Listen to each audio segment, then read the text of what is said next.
Listening is the first and a free tool we can use when we're marketing online. Think of humanity as the forest, and we are all standing together as trees, creating the canopy of life that protects everything amongst us and other creatures on the planet. So there we are, the canopy of life. So with thousands of people online, how do you stand out? Well, doing what other people aren't doing. So if you look and see what people are doing that works, or look at what they're not doing, then we can find out how we can actually stand out, and that is again listening. So why be social? Being social, if you think of it like in a bar, when you meet someone and you go up to them and you strike up a conversation. If you went to a party and everyone was just greeting each other, hi, how are you? You wouldn't be able to tell who you had anything in common with. So to be social in this aspect would be to share information, to introduce yourself maybe, say what you're interested in, or point something out, and other people who are also interested in it can engage with that thing. Yeah, so how do we connect? There are various ways that we connect, but firstly, communication, because that actually brings people into a community. Think of the word communicate, community, unity. It brings people together over shared information. So everyone has that information that they can start contributing to it, brainstorming it, building on it, and engaging with it. On the other hand, dictatorship is where people just lay down the law and put the stamp on something and say it is so, and they do not invite discussion. If you think of friendships, it's like tree rings, and you start on the outside. And as you get to know someone, you're filling in this picture, all these different jigsaw puzzles. You know what they like to eat, you know where they go on holiday, all of these things. And so things aren't surprising if they suddenly do something or say something that takes you slightly by the side. You could actually realise that that's just another piece of the jigsaw to get to know them. And then they get to the vulnerable centre when they know you really well, and the middle, the heart of the tree. So there are three things here.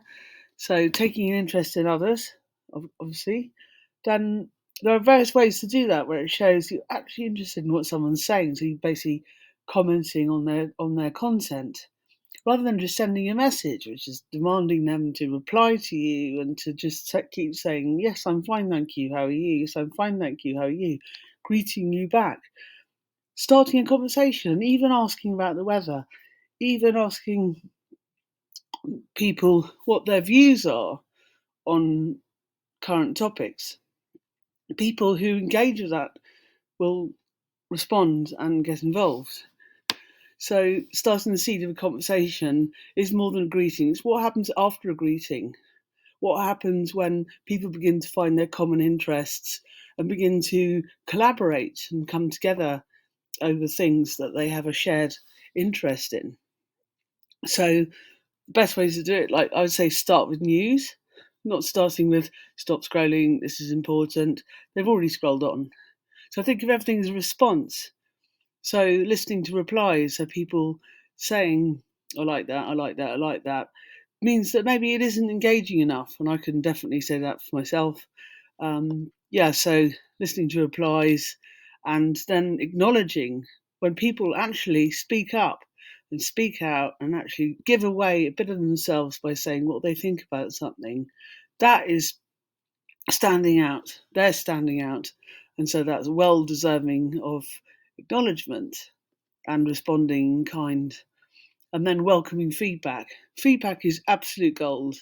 And just by saying, thank you for sharing your experience with me, or just thank you for telling me what you think, then already that has become part of a collaboration. A new friendship might start with a meeting where you have no expectations.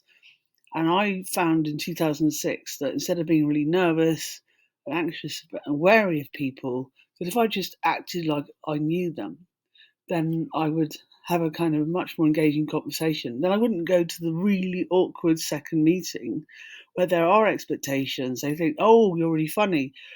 oh, you're really informed, or you're really that kind of thing. That's the pitfall where you could end up just not getting further than that. But when you get to the third meeting, you could already know quite a lot of things you have in common, and then you can start planning what you're going to do together. And then, of course, the fourth time you meet, that's really saying, where do we start? What should we do now? So you can enjoy every friendship like a journey. It has all the twists and turns, and sidetracks, and all the other things. And it's really a voyage of discovery. And you're going on that with someone else, so you can discuss things as you go. Oh, what's that over there? Oh, it's a tree. Oh, it's a bird. Oh, it's Superman. Okay, if you're going to be a bit surreal about it, yeah. But anyway, that's all part of life. Is that we don't have to be alone, and in fact, just having one other person, especially for comical reasons, very good to brainstorm and throw ideas backwards and forwards. It can bring about results that we might not be able to get on our own, hence all the comedy duos of the 70s, 80s, and 90s. So 99% of people probably don't see a close friend or family member who knows them often enough. If you think of the word familiar and over familiar, or familiarity breeds contempt, it could reveal like the root of the word family is in there. And sometimes families don't bother to update their understanding of other family members, and they keep treating them the way they have been all their life.